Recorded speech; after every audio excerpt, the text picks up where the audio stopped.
सज्जन सिंह सजल नेत्र से बोले, मैं तो भाई कैसा जी है। मैं तो जैसे नींद से जाग कर बोले, बहुत अच्छा है भैया, अब तो चलने की बेला है।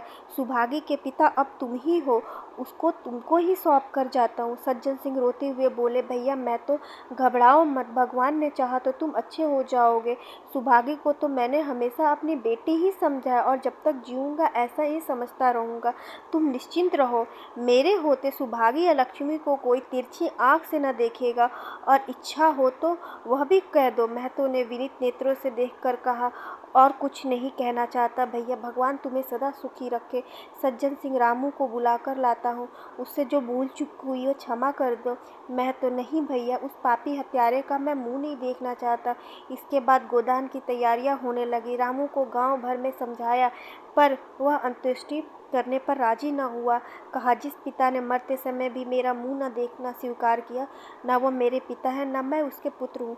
लक्ष्मी ने दाह संस्कार की क्रिया की। इन थोड़े से दिनों में सुभागी ने न जाने कैसे रुपए जमा कर लिए थे कि जब तेरहवीं का सामान आने लगा तो गांव वालों की आंखें खुली की खुली रह गई।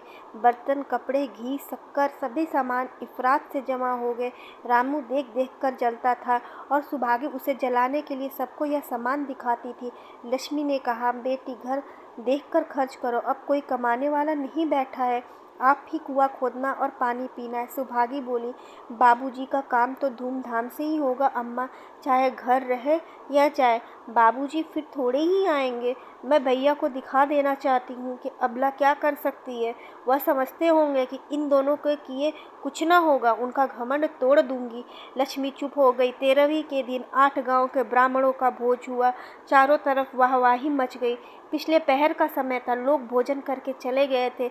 लक्ष्मी थक कर सो गई थी, केवल सुभागी बची हुई चीजें उठा उठा कर रख रही थी।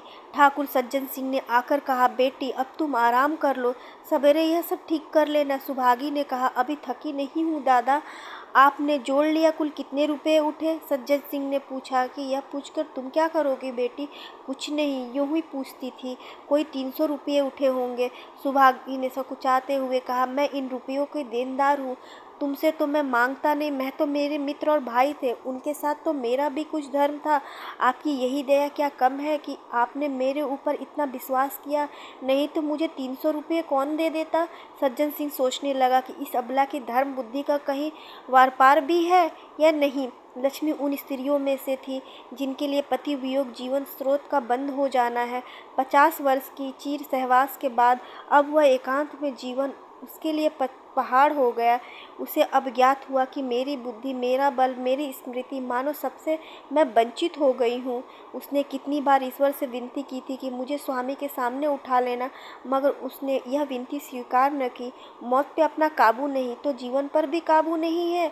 वह लक्ष्मी जो गांव में अपनी बुद्धि के लिए मशहूर थी, जो दूसरे को सीख दिया करती थी, अब बौरही सी हो गई थी। सीधी सी बात करते नहीं बनती थी। लक्ष्मी का दाना पानी उसी दिन से छूट गया। सुभागी के आग्रह पे